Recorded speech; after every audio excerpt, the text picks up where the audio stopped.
So, born in a small town just outside Vancouver called Chilliwack, and the year was like the 60s, where kids roamed wildly around the neighborhoods. And I still try and remember how we knew we were supposed to go home or where we were supposed to be. And I'm sure my mom didn't really know half the time where we were.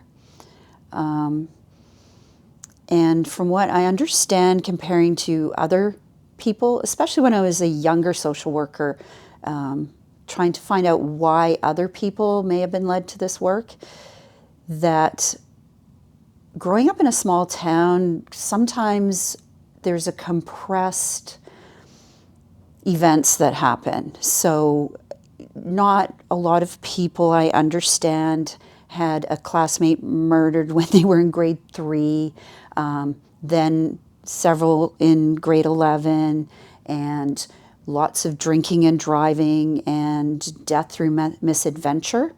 So I think that as I was reflecting through some of the questions, why at this stage of my career, maybe some of those events, as horrific as they might sound,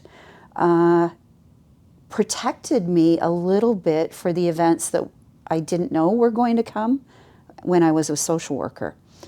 So my reason, and I have a crim degree, and that was because, again, it was the 70s, and my dad was very specific about what the oldest child was going to do, and that was going to be, go to university, because that was not really a thing in the family, and that I was going to be a lawyer because I like to argue a lot. And I would argue, say, it takes one to know one. But so that's kind of the beginning of it. And thinking about different times in schools, I think I always had a strong sense of social justice, because I remember getting sent to the principal's office in grade 7 because I was not supposed to talk to a teacher in the way that I had. And I remember my explanation being, well, that teacher should never have spoken to that student in the way that she did. And, I have this recollection of being a kid, that's not right, that's not fair, that's not what should happen. And so I think for whatever reason, that was a little bit of, the universe nudging me in that direction. Right after high school, so you can imagine, I think it was about 18, I took a summer position with Chilliwack Community Services, and there were 4 of us, I think the oldest of us being 21, were to open a youth center. So calculate the age difference was like anywhere from 2 to 4 years. And open up a youth center that was to be open at night. We would have recreational activities and out trips during the summer with the alternate school program. So it was a way to keep the young people from the alt school program engaged. And I think that was my moment where I was like, okay, this is kind of weird. I'm struggling with the whole, they're super close to being a peer, and they're the same age as my sister. I'm supposed to be responsible, and sometimes what were we doing?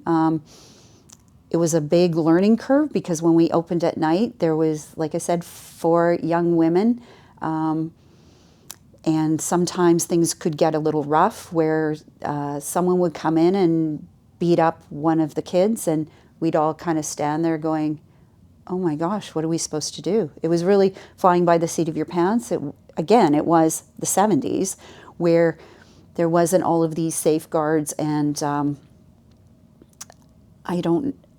oversight, like arguably actually an adult there supervising us, who were in fact just young teens. So that was just such a huge learning curve, and made me realize, like, the voices of these youth that, even then were feeling like they were never heard, that people weren't responsive to them, that they had all these thoughts, dreams, ideas, arguably not always safe or amazing, great ideas, but these ideas that were quickly dismissed, and often because I said so, because this is kind of the narrow path that society expects you to follow, all of those things. So I did that. Still was, my dad, lawyer, kind of got to university and went, okay, I am so not that person. I can't be that person that rips articles out of the books so that the other students can't find them. It's too competitive. I'm not going to sell my soul to the devil, because one of my crim classes was with a defense attorney. And although I appreciated and I understood legally why he could defend child molesters, still very young and immature, and still a very strong sense of black and white, couldn't wrap my head around the idea of doing that kind of work. And I only ever saw that I would be interested in the criminal aspect, I don't have a head for numbers. Isn't that what they say? That's why you're a social worker, because you don't do numbers. So I kind of was like, yeah, law's not going to be for me, but we'll just carry on in this path. You're further in than out. Realized that there were some aspects of school that, again, I struggled with, because, again, now we were hitting the 80s, and my young adulthood, unlike the 10 years before, were anarchy, fuck shit up, for a lack of a better word, and undermined from inside. And it wasn't going quietly. It was the rioting in England. It was a subculture building up here. And I kind of, in a way, found my tribe, my fit, my people, because they were not necessarily peaceful, because that had not seemed to work. It was, we were going to do it in a more offensive way, maybe. It was seen by the older people. So again, I struggled with school, because it was always these sharp edges, and you'd take a class and it would be because of the textbook, and this is my project, my lifelong project about left brains, and there was no ability to wiggle within those margins. And then in third year, I took a course, and I wish I could remember the prof's name, and it was called Intelligence and Creativity. And it was like that, okay, it doesn't have to be like that. There is such a thing as being intelligent in a whole myriad of ways, not just this rare form of university. And creativity looks like a whole bunch of different things. And it doesn't even have to be that you are anti-authority. It's just relaxing into thinking about how things could be. And so that was a real eye-opener. And I think being that it was in third year made me go, okay, it's going to be okay. You're not going to bail out on this because it's the man bringing you down, right? Still not a great fan of school, but I decided to do an independent studies because how could I be at school less? And so I took an entire semester of doing a directed study, I guess they called it, and was kind of looking for someone that would facilitate that.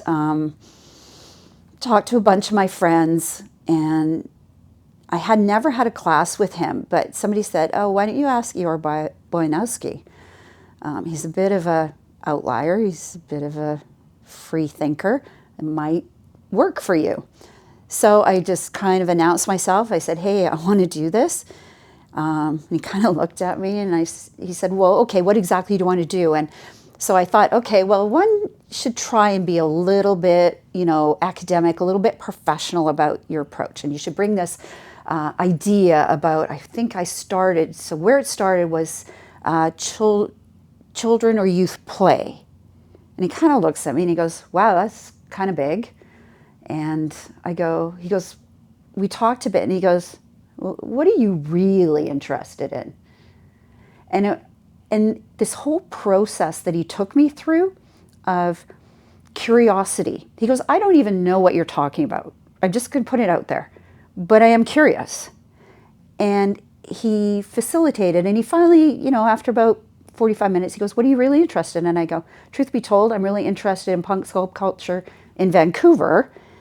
And in the back of my head, I'm going, yeah, because I can go to bars all the time and go to music and just hang out with the people that I like to hang out with. So this seems like the perfect plan.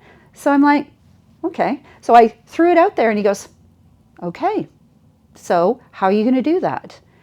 And it was in that moment, because I think that I realized you don't actually have to know stuff to be able to be curious, to be able to be with someone and facilitate them through a process, as long as you kept that open mind and not just completely shut down because it wasn't in your wheelhouse, it wasn't what you knew about. And for me, that's always been my life. I'm always curious about, I don't know what I don't know. What are you doing? Oh, tell me about that. Oh, that's weird and interesting. Tell me about that. Nothing's going to be shocking because I'm curious, not shocked.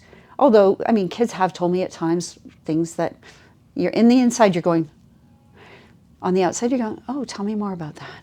Tell me more about that. So, I think how I ended my university career was really fortunate for me, because I realized that you could be all of those things. Maybe not feel like you fit into the mold of what was coming out, because at the same time I had thought I wanted to be a teacher, was told by the faculty that you're not exactly what we're looking for. So I was like, oh, I don't know exactly what that means, and is this really, if I have to make a living, is this going to be hampering my going forward, and should I really want these things or don't I want these things? So it was all these moments of questioning, and I do thank Dr. Boyanowski that he, in the hour and a half that he spent patiently trying to distill down what it was I wanted to do or what I was even talking about, and then let me, like as I'm walking out, I'm like, I can't believe he let me or agreed to supervise this ridiculous idea, right? And so I did it and submitted the paper and kind of went on and ended up graduating, and then ended up in 1984 of the land of no jobs. There were hiring freezes everywhere. I couldn't. I was trying everything to just not even find a job in my profession, but just find work. And I had also realized that after working in the youth center, that I probably was a bit immature, and I had some stuff I needed to work out, and that inflicting me on other people in a responsible fashion was probably not the best genius plan that I would ever have. So, I mean, again, the universe guided me, and I was a receptionist at a variety of places, for Computer Place, and kind of lived my life for a few years.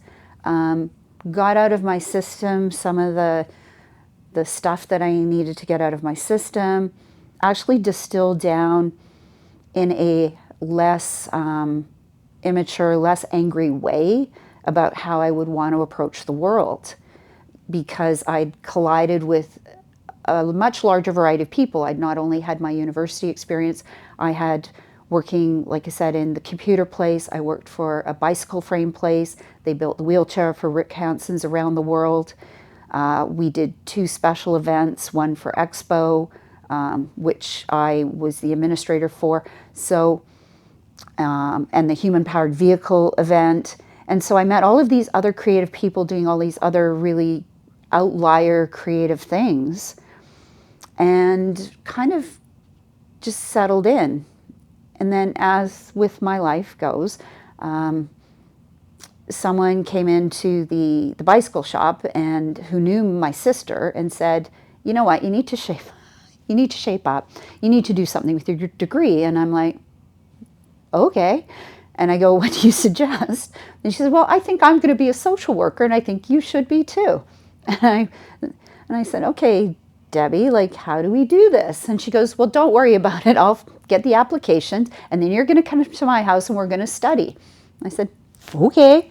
So showed up at her house, and we studied together, and we wrote all our pages, and I went for my interview, and then they phoned me, and it was like, oh, hello, you're going to be a social worker. And that kind of jumps ahead, because now I'm reflecting, and I do remember I worked at an attorney general group home for a short period of time, which I really struggled with, because not everybody was really healthily relating to the kids in a way. And after dealing with social workers, see, and this is where the universe gets you. After dealing with social workers and the kids talking to me about their social workers, I was like, I'm never going to be a social worker. They don't listen to kids. They never pay attention. Again, immaturity. Debbie suggests this, and in my head, I'm like, wow, I kind of vowed I was not going to be a social worker. Here I am. But maybe, again, more maturity, I'm going to anarchy from the inside. I'm going to be a social worker. I'm going to actually listen to kids. In spite of whatever it is the machine says you need to do. We're just going to, anarchy. So go for the interview. Again, not even expecting, doing my best, and getting offered a job. So they said, well, we have a couple of jobs. We have one in Maple Ridge. We have one in Mission. At the time, I was living in the West End of Vancouver. So what would be the most genius thing to do? This kind of gives you some insight to every thought I've ever had. I decided, because my grandma lives in Mission, that I would go work in Mission, and I would commute every day. Yep, genius. How long is that? Well, back in the olden days, so I started in 1988, and I had a Triumph Spitfire, very reliable car. Roll your eyes there. So about 45 minutes to an hour, because growing up in Chilliwack, I knew a lot of the back ways to get places. And then every once in a while, because my grandma was there, I know, isn't that cute? I would stay with my grandma and just get a break from the commute. And I think in some ways it's because where my grandparents had a farm and where my mom grew up, there was something maybe comforting about it, because I felt like even though I didn't know the community, maybe I could do this because I felt okay about being in that community. It was comforting. So I started in Mission, and I remember my first day, and the TL comes up and he goes, here's the manuals. Why don't you have a look through them? So I'm like, deer in the headlights. Take the manuals, spend the whole day kind of looking at them, stagger out the door at the end of the day. Bye, see you tomorrow. Come back the next day, and Dan goes, I wasn't sure you were going to come back from the look on your face when you left here yesterday. I said, well, just a little overwhelmed, because in those times it was like, how do you even be a social worker? It was like, well, how do you figure this out?